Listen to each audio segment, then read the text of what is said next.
才是中国的鬼魂吗？看来咱们到木门了。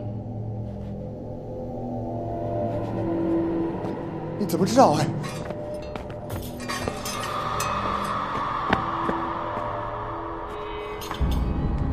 哎，这还真有门啊！你确定你要先走吗？玄门好进，玄道夺命。这墓道绝对不简单。我先去探探。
哎呦我的妈呀！快枪手先生，你真的太厉害了！你刚才是so棒，你以后必须得教我一下。哦，还有，我也要借一把伞。马施主，那金刚伞可是搬山一派的宝贝，要是没有多余的，可以给你。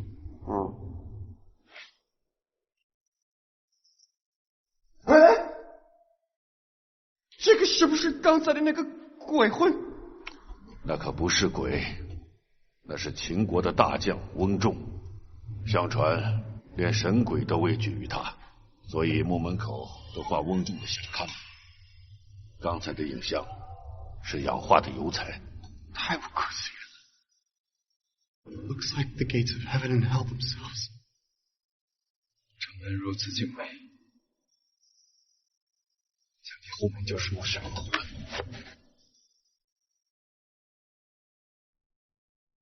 这西夏人古灵精怪的，虽然不用门庭，而用玉盘，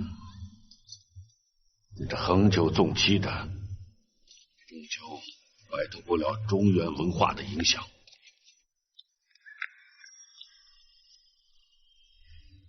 这些似乎是西夏墓，师傅可否认得？西夏当年东进黄河，西至玉门，南接萧山，北控大漠，与宋辽成鼎立之势，非常强盛。昔年我曾经过手西夏几件古物，对西夏文略懂一二。这墙上所刻的乃是大藏经，想必是源于宋朝的开宝藏。竟然，那上面可有开门的线索？梦寐以求之物近在眼前，尤其不可急于求成，乱了方寸。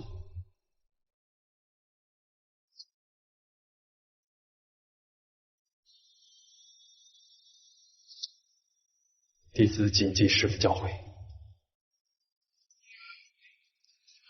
这些玉盘绝不可轻动，一般谢灵之辈用力破门，一定会触发机关。其他的自认为懂得风水八卦的人，想利用玉盘广开玉门，也恐怕会遭遇不测。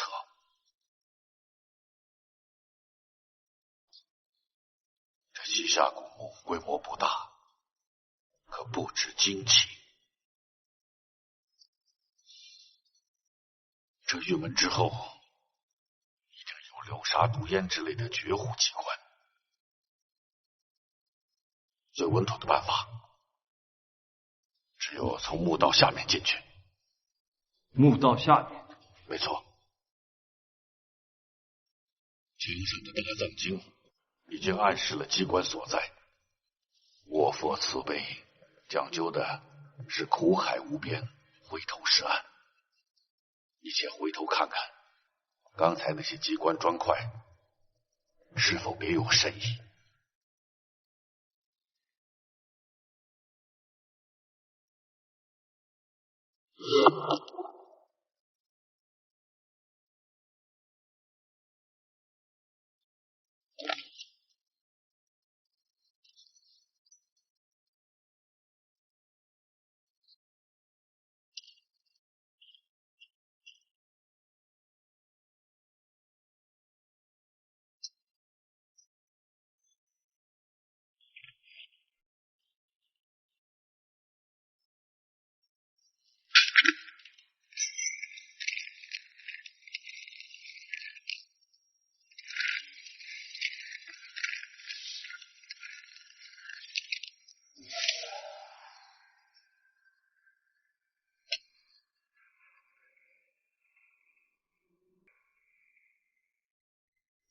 多加小心。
西夏人的墓穴中怎么有原尸呢？别碰！西夏文化自有其神秘之处，此物我未曾见过，千万不要乱碰，免得多生事端。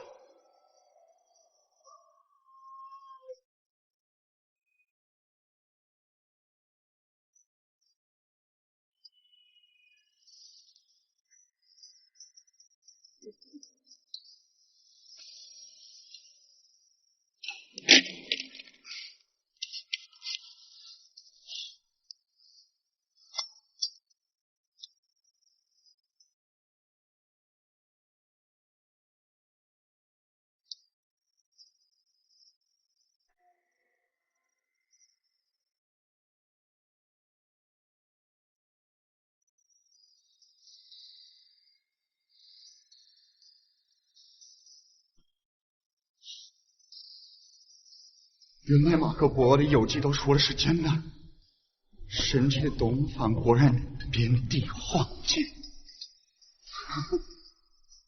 哎，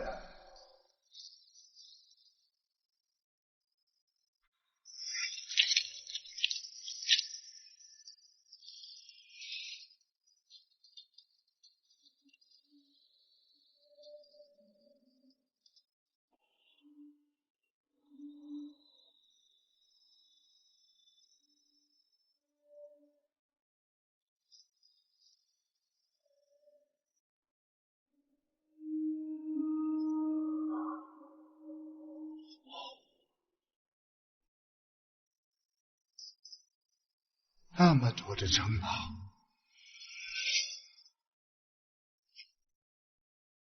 我能不能拿一两件？我的意思是，等我们出去的时候，让我可以建起一个学校，让那一些可怜的小孩吃饭、上学。这些都是中国的国宝，不能流落海外。我出家前小有薄产，若你真的想做这个善事，我会倾囊相助。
果然不出我所料，这洞穴里有死人，此地风水形势已破，大凶之穴，在这下面所有的法器都会失去作用。木镜已被历代相传，凡遇到这种情况，绝不可下目。况且这边的黑佛也异乎寻常。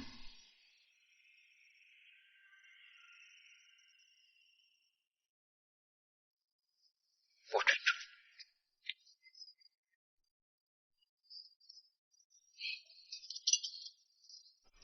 别碰，这是用腐玉雕成的，你一碰就会化为脓水。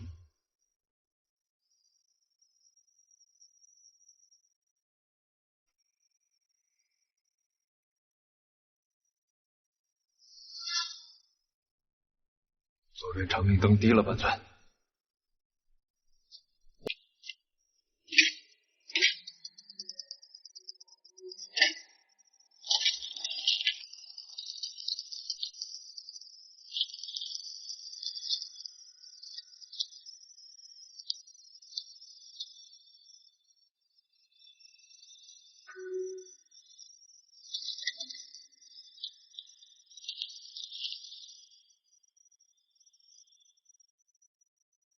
终于找到了。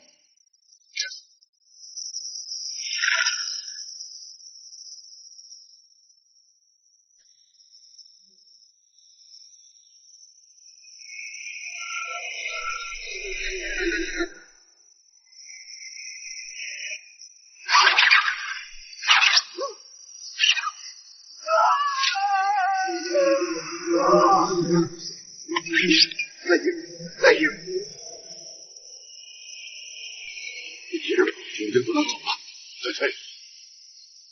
虽然招募沈州几千年了，牺牲如今就在眼前，我如何能退？你就师傅带着两小子先走。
东南角方向点根蜡烛，规矩不能坏。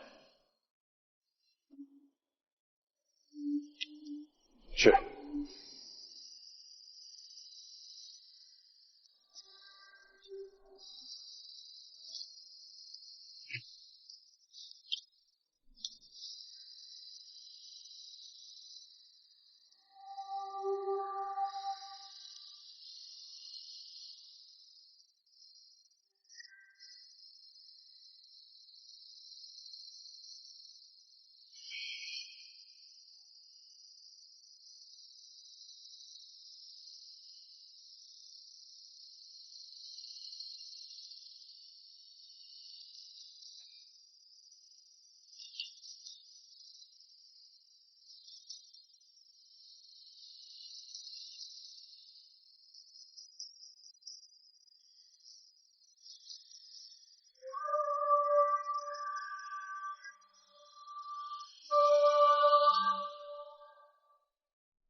鹧鸪哨以为数千年的寻找即将得愿所偿，却只看到一块刻满了异纹的龟甲。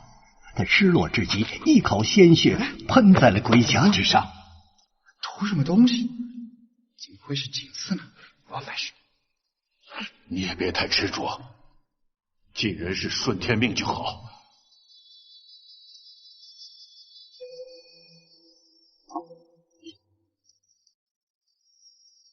这龟甲上多次出现木尘珠的符号，一定跟木尘珠有关。你先拿好，等出去后，找一个能人异士医好了异物。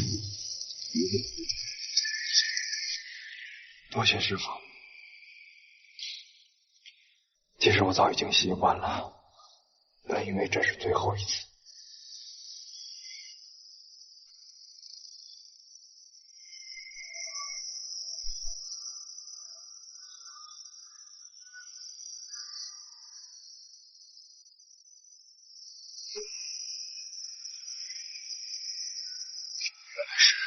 我的温度吸引那个黑妖，有人救我吧，你必死！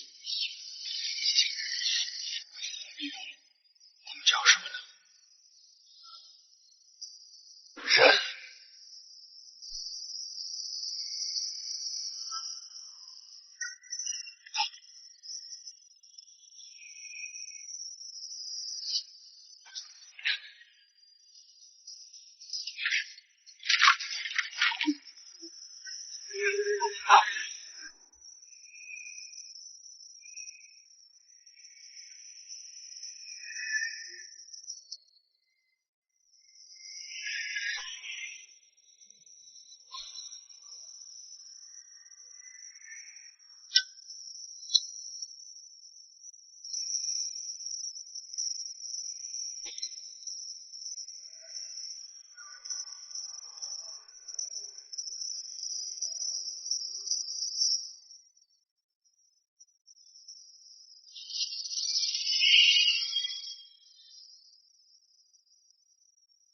有什么用？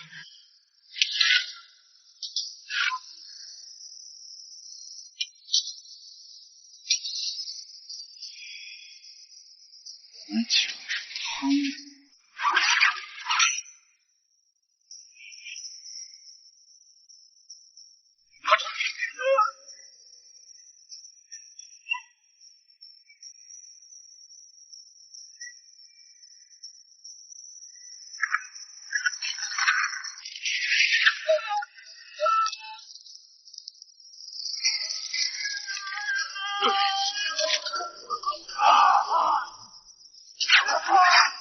快跑！快出来！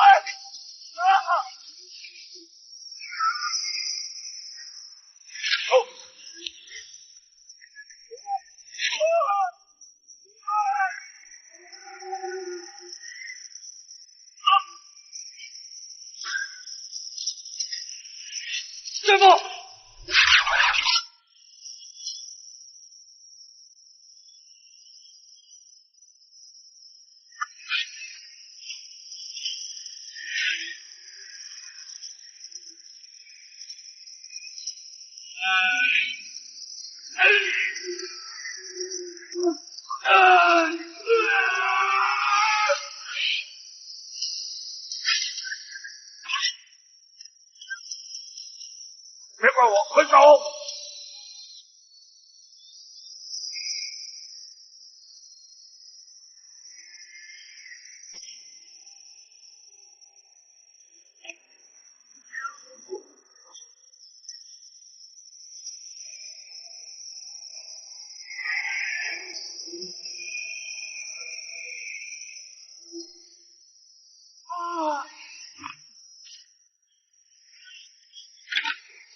上去！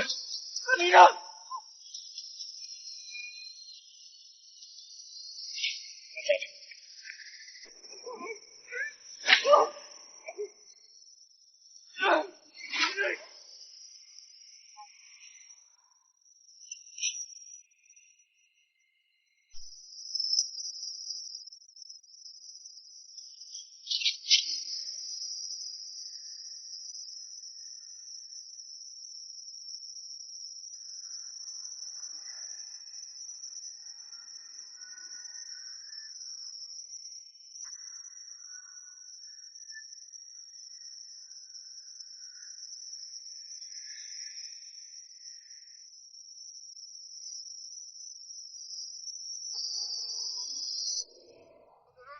！no，怪我，都是怪我。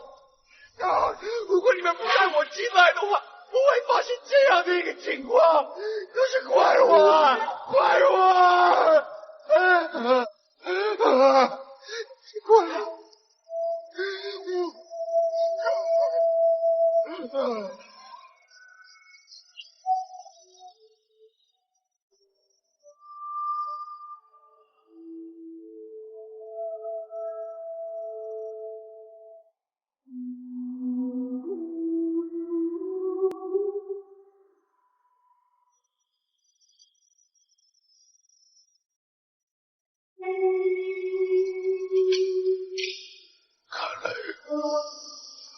我们师徒俩得就此话别。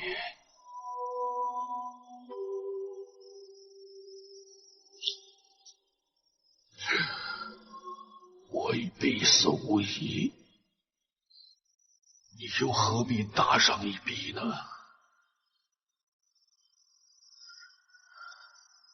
我等将死之人，师父不也搭上性命救我？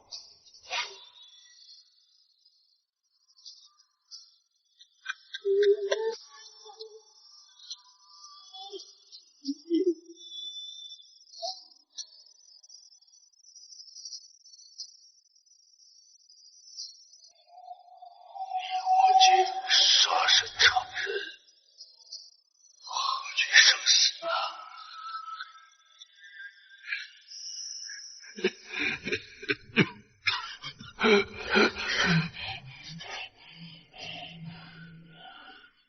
只可惜分金定穴秘术还没有传给你。你去找金算盘，此人呈商贾打扮，常在黄河两边活动。他善星象风水，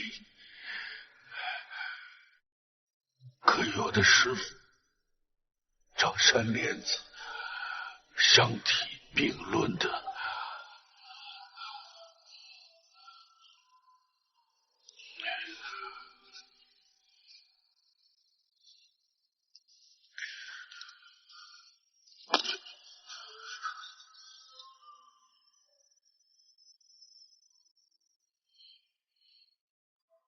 这个默契符，你拿去。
此后，鹧鸪哨走遍了黄河两岸，也没有找到摸金校尉金算盘的踪迹，更无从解读龟甲上的密文。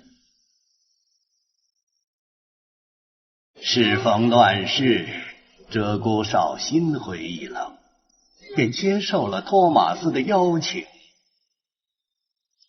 居国外。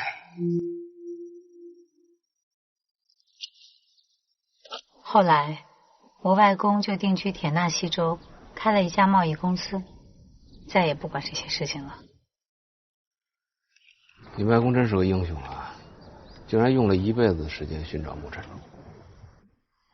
什么木尘珠啊，凤凰蛋呢？我以为只是民间传说呢，都是没影儿的事儿。本来还想跟二位爷多亲近亲近，没成想啊，让你们二位摊上这事儿。怎么说话呢？什么叫我们摊上了啊？说来说去，还是说那珠子找不着呗？那你这叫什么屁线索？杨姐，你得这病是遗传，可以理解。那我跟胖子怎么就能染上呢？我怀疑木尘珠曾经出现在精绝鬼洞里，它的病毒附在空气中，而你们两个刚好当时都受伤了，所以就被感染了。啊，照你这意思，这木尘珠不是什么宝贝，只不过就是病毒源。很多专家都这样猜想，但是因为谁都没见过木尘珠，所以不敢下定论。如果是病的话，就不能治吗？我外公也曾经尝试过很多的方法，都没有效果。即使往人身体里注射铁剂，最终因为病毒的原因被排斥，不能吸收。所以只有找到病毒的根源，研究它的特性，找到进一步的解决方法。无论如何，我们都要先找到木尘珠。合着怎么都是个死是吧？亏我还在这虚心听了半天呢。胖子，收拾东西走人。哎，不是，怎么着了这是？别拦着我！咱不找木尘珠了，找什么找啊？瞎折腾什么呀？踏踏实实回去过2年好日子不行吗？这也是死，那也是死，还有什么辙呀？胖子啊，这事儿不能赖别人，要赖我，是我害的。就是他了。哎，嘛呢？干嘛呀？这一惊一乍的，你干嘛？我自拍。不是，老婆，你听我跟你说，你现在必须冷静，必须得冷静。快，不是，事情已经这样了，咱们该治病治病，该找药找药，是吧？你着急有什么用？咱把话听明白了再说呀。我听得挺明白的，这美国妞就是坑咱们，她想弄死你，知道吗？你们二位怎么还把词儿给换了？这没你事。哎，这句词儿没改。老皮，我认为啊，杨小姐肯定不是这样的人，是吧？哈，你想，人家不远千里来找咱们，人家图什么呀？这事一定有解决的办法。是吗？是。真的假的？真的。这可是你说的。就是我说的。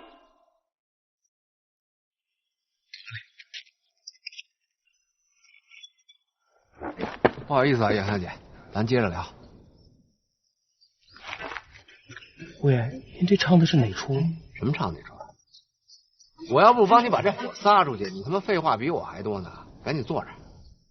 是。听着。哎。滚！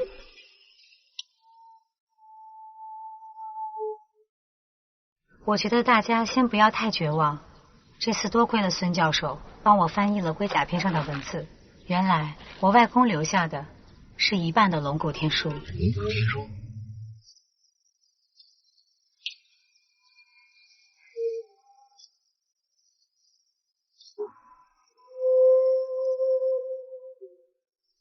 这就是传说中的龙骨天书，如价之宝啊！孙教授，您是这方面的专家，还是由您来说吧。都消停了，那就长话短说吧。文字在最初其实是有8种读音，除了我们现在用的平上去入这4种以外，还有4种被当时的统治阶级所垄断，成了一种机密语言。而这个龟甲上的符号，正是这种密文。我也是研究了一辈子，才有了些成果。可以说，现在世界上也只有我能看得懂这龟甲上的内容。那这龙骨天书说的是什么呀？事实上啊，龙骨天书它有一段野史，是关于风水大师李淳风的。曾经受唐太宗李世民之命，寻找木尘珠的下落，耗费半生，终于找到了记录木尘珠下落的龙骨天书。李淳风潜心研究，终于顺利破解，得知了木尘珠的下落。此时李淳风的思想已经有了变化，认为木尘珠如果再次现世，对皇帝和百姓都不是件好事。他把龙骨天书一分为二，将无关利害的一半献给了李世民。这一半龙骨天书一直藏在唐州深处，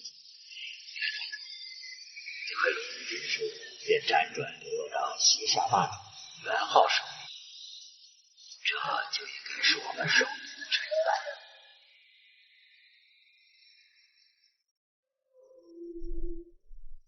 至于他藏下的另一半，据说是被他带进了自己的坟墓。只不过外公留下的这一块龙骨天书记载的是木尘珠的外形，如果能够找到另外一块，我想就应该知道他的下落了。这李淳风的老家就在古兰县境内，他死了以后肯定落叶归根，所以他这墓应该就在这附近。没错，所以孙教授第一时间向文物局报备，我们就立刻赶来了这里。只是没想到在这儿碰上了你们几个。红班的事情我一直于心有愧，我已经做好了所有的准备，打算一个人去找木尘珠，无论花费多少时间，我都要把它找出来，给你们一个交代。哎，杨小姐，红班这事儿呢，你不是有意而为之，所以我跟胖子不会太在意。但有一个，要找李淳风的墓，咱们得一块儿去。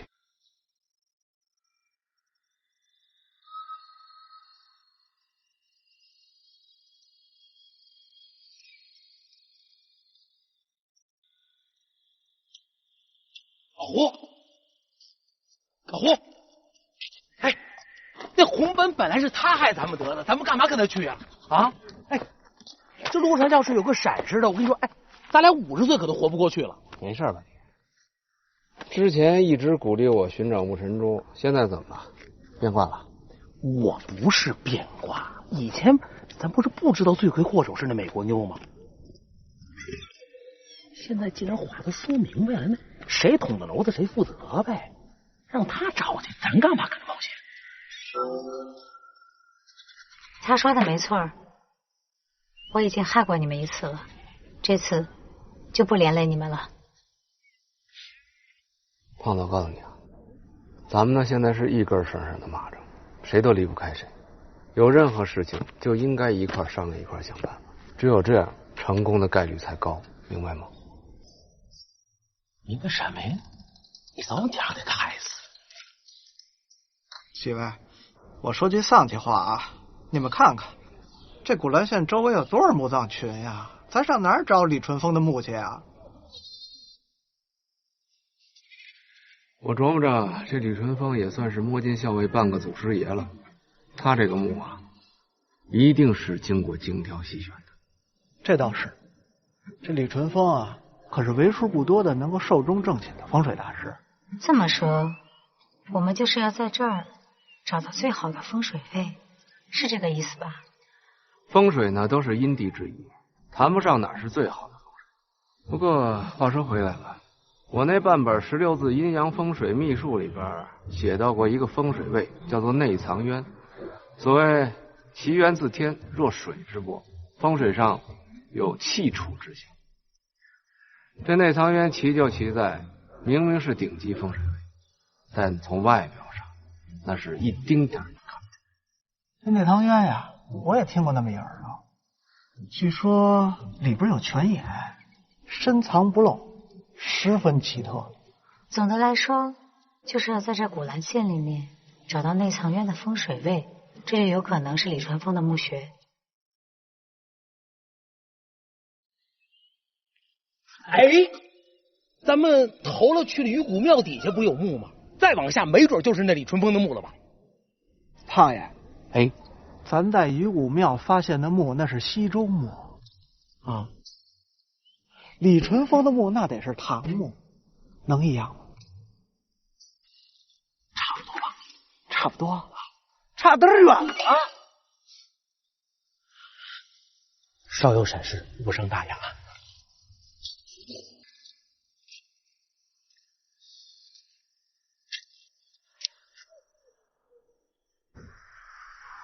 没事儿，实在不行，咱们就把这儿所有的地形给它勘察一遍，大不了就把古兰县里边所有的唐墓扫一圈，翻个底儿朝天。那咱这样可是大海捞针呐！怎么着，瞧不上自个儿啊？不是，胖爷，这次可是国家文物局的孙教授配合咱们替国家进行文物发掘工作，连我大金衙一介平头百姓也义无反顾舍命陪君子了。怎么着？您有参军梦想的人怂了？我怂？不能够！孙教授说了，龙岭迷窟地势特殊，容易塌陷。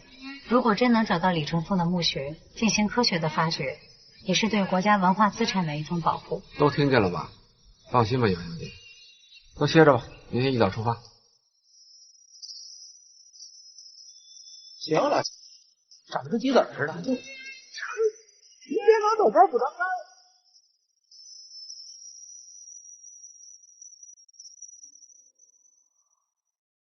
你比我幸福，我都知道自己什么时候死了，我还把脑袋别在裤腰带上过日子。什么猪的那他根本他就没有，他要真有的话，你说折胡山那么大能耐一人，他都找不着，凭什么我能找着啊？是吧？要说我这辈子也够背的。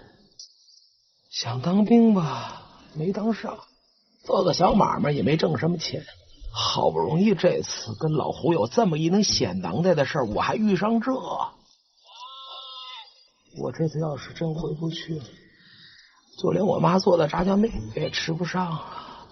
那我这次要是能回去，我再也不嫌你做的炸酱面难吃。要说我也真不孝，这么多年也没给你娶个儿媳妇儿。给咱老王家留个后晌。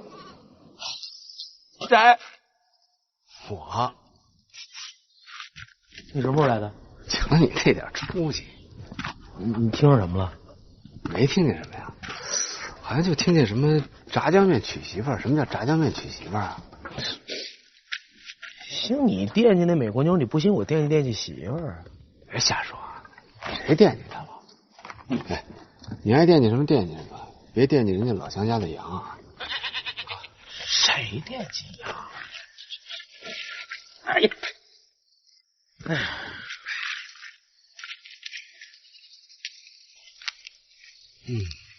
哎，归你了，还有一根桂花。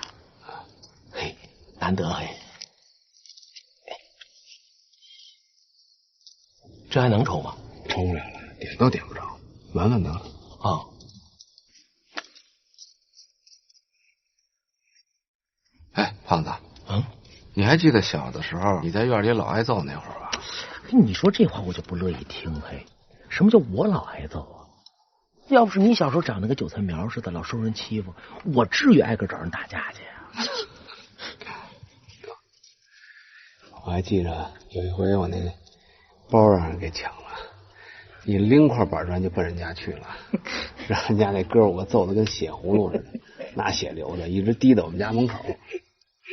哎，我记得当时天特冷，你把包给我的时候，都让你给捂热了。我当时真是不知道那哥5个都在家。哎，他们家最能打的是那小的，那家蹦起来拿板砖拍我，手那叫一个黑。哎，你还好意思说我让人家给揍了，你愣吓得1个礼拜没敢上学去。哎呦，瞧你那出息那怂样！我不是1个礼拜没敢上学，你不知道，我也找了块板砖。这我还真不知道。哎，怎么你替我报仇去了？没有，我给自个儿来了个自拍，给我疼的那大包，1个礼拜都没好，跟脑袋上顶着一寿桃似的，我怎么上学啊？你有病啊！你那板砖拍自个儿？我不就想知道你当时有多疼？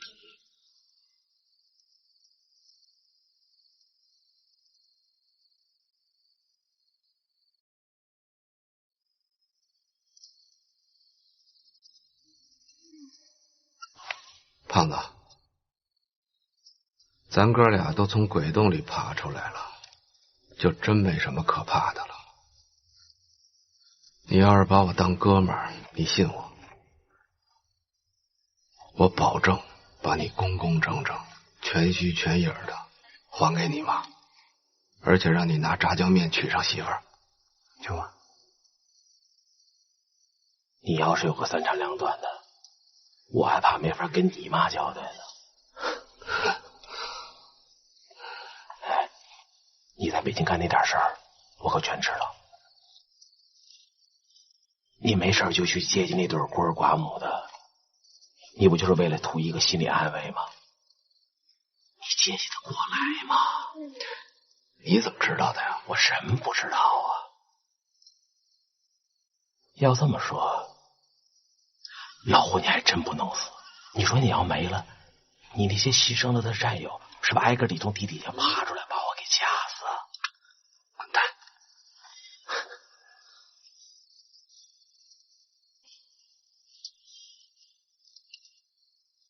我就是想说，不就一什么破病吗？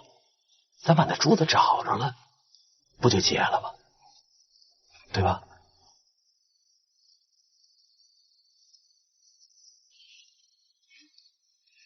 对，给他找出来不就结了吗？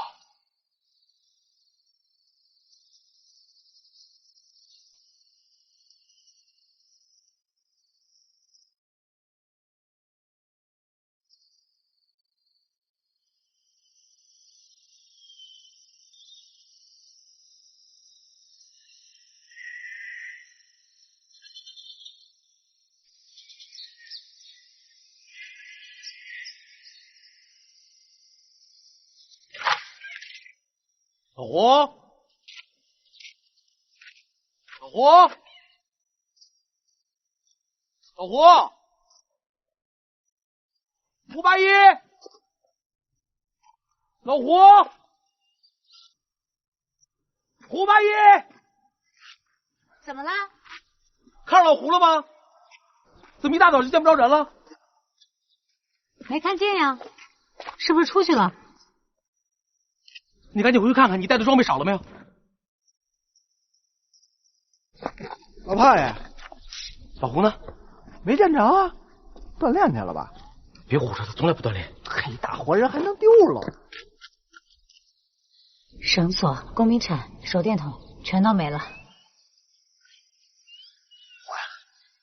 肯定是昨晚自拍那事没聊明白，他自个儿找墓去了。不行，我不能让他一人送死去。哎，别慌，听我说，一种可能，他直接奔野外的墓葬区去了，你们俩去那儿找。那你呢？还有一种可能，如果我是他，我会先去县城打探李淳风墓的消息。马大胆他们不是在找你们吗？所以啊，县城只能我去。嘿，杨小姐，您是人漂亮，脑子更漂亮。甭废话，赶紧走，带上我衣服装备啊！哎，得嘞。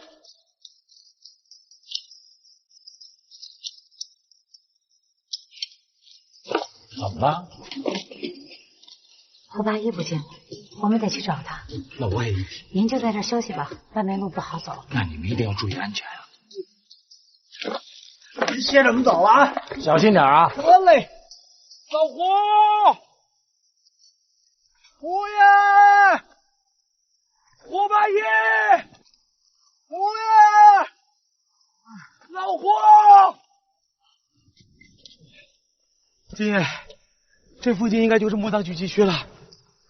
好了，这崇山叠岭的，咱上哪儿找去的了？边走边找吧，车到山前必有路。老胡，胡爷，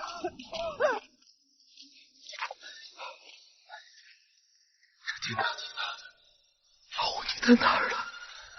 哎，我胖爷，哎，那是个活物吧？啊，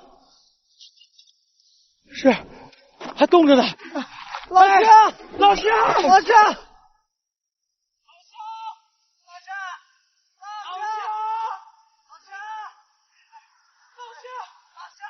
老乡，老乡，老乡，站住！老乡，我就想问个道，我不是坏人，你躲什么呀？啊！我说胖爷，您别急，好容易碰见一活物，再让那给吓跑了。哎，老乡，你别害怕啊，我们就想跟您问个人啊，您见没见过一个跟我差不多高，比他瘦啊？跟我们俩似的，长得倍儿精神一男同志，您见过吗？我才刚从地里回来，有个人跟我问路了，好像就是你们两个说的这个人。那比你们俩长得都好看。那对，你确定那个人就是我们要找的是吧？差不了，他跟你们两个的口音是一样的。啊，您是在哪儿碰见的他？啊，方便给我们指个道吗？哎呀，那边岔路可多了，可是不好走了。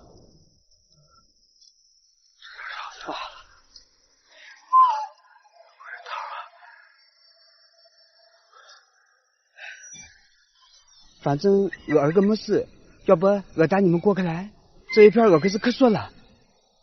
哎呦，太谢谢您了，那您带我们去吧，剩下再跟我走吧。好，你走路吧。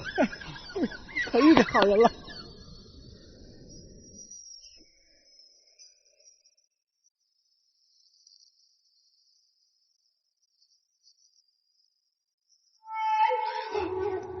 您要这东西，我给您带过来了，您再仔细认认，看看是不是完璧归赵。果然没错。不光是这个，还有您那位朋友，我们把他给安葬好了。哎呦，那真是多谢啊！看来你们已经完全洞悉了老夫的盘算。我们找到这块蚊香玉的时候，我就觉得上面的气味有点似曾相识。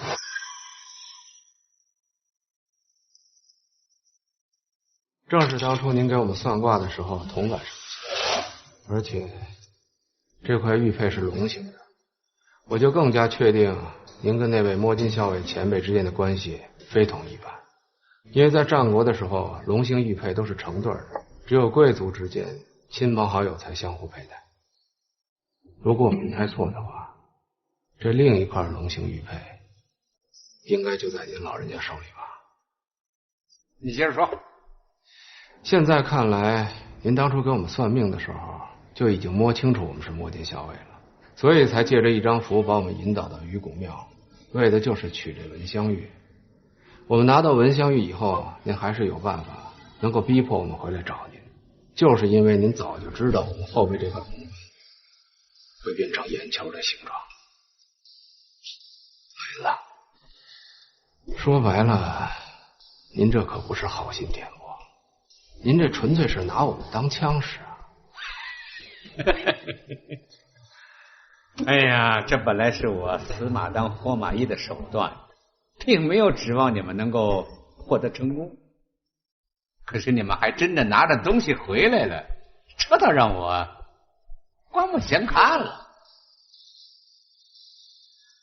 反正我们不能白跑这腿吧，有些话我还是得问一下你。问，是不是关于眼球红斑的事情啊？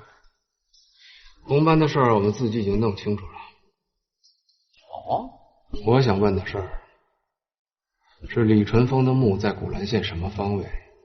希望您指点指点。我只是一个瞎老头，这寻墓探穴之事，那并非老夫所长。老爷子，您就别跟我兜圈子了。您跟于拱崖下边那位摸金校尉的前辈都是朋友，这古兰县附近的大小墓，您总得知道一样。您就明说了吧，李传风的墓，您到底知道多少？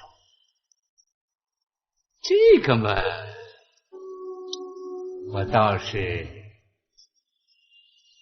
从未所闻。哎呀，你看啊，你帮了我这么大的一个忙，我怎么会骗你呢？可是实在是爱莫能助。胡阿姨，你怎么还信算命呢？你怎么找这儿来了？我把整个县城都快翻遍了，跟我回去吧，大家都等你呢。哎，这位姑娘是来了就别急着走了，给你介绍一下，这位也是一高人，红帆诅咒的事他也知道。